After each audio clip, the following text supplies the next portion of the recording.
Hey, welcome back to our channel. We're Vulcan Motorworks, BMW specialty repair garage in Canada. We're working on this E34 M5 that we found that was a little bit neglected and abandoned. Has nearly 400,000 kilometers on it, and we're trying to get it back slowly to become a good driver's car again. Today, we're working on replacing the rear subframe bushings that, as you'll see later on in this video, actually have been on there for quite a while. First, we start by taking out the rear seats, and I don't know if you have to take out the seatbelt buckles on this car. I know you do, I think, on the E32, so I just did it by habit, but either way, we take them out, and then we pop out this little cover here. This cover gives us access to the bolt that goes through the subframe bushing. We need to remove that to do this job.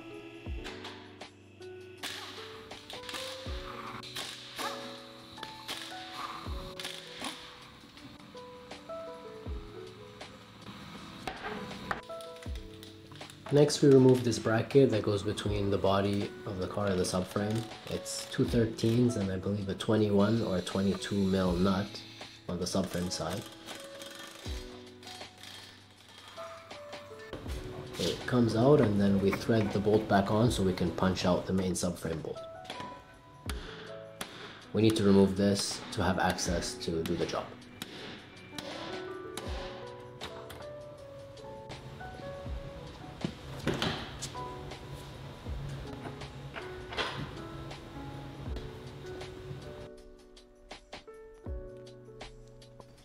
Next, we place a spacer on top of the bushing and apply some pressure and heat with a heat gun.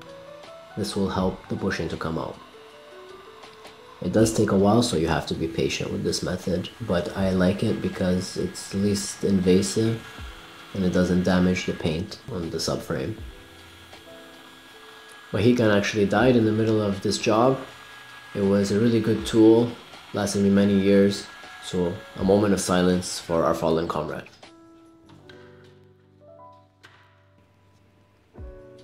Now you'll see the bushing slowly starts coming out, and once it does, apply a little bit more pressure up on the subframe, and it'll pop right out.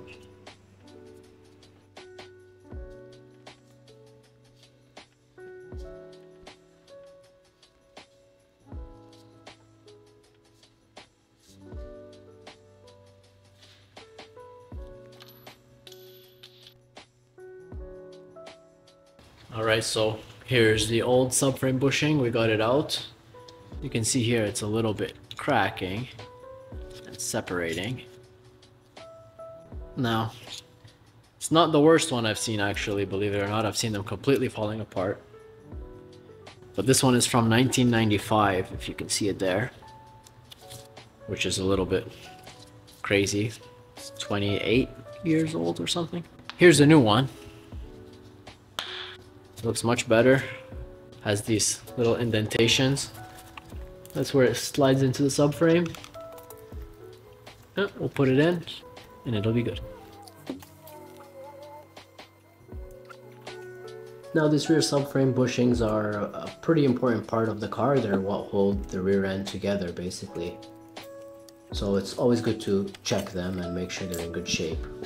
When they start to fail, you'll notice a clunking when accelerating, or you might notice the car tends to steer itself from the back. So if you're experiencing any of these symptoms on your E34, this is a good place to check. Now we put it all back together the same way that it came apart. Screw the bracket back on.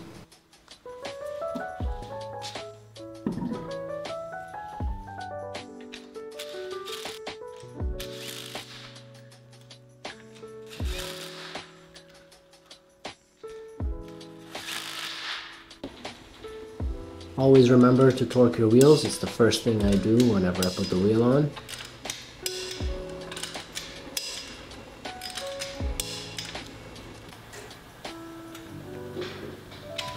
And then with the suspension loaded up, we do the final torque on the subframe bolt.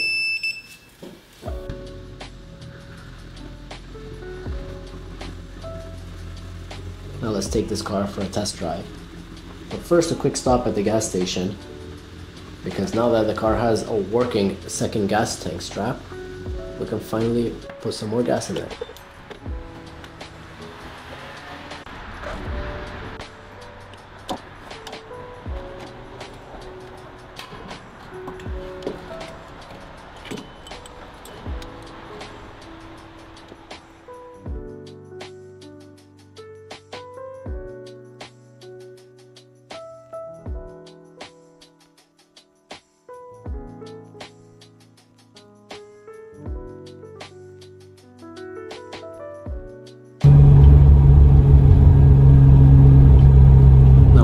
The car's feeling a lot better, still not perfect, but it's getting there. The rear end feels a lot more tight and more stable.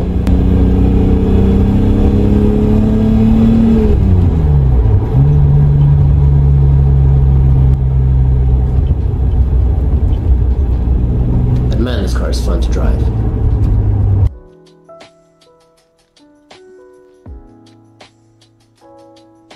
Thanks for sticking around with us on this short video, and catch us next time as we do the valve adjustment on this M5.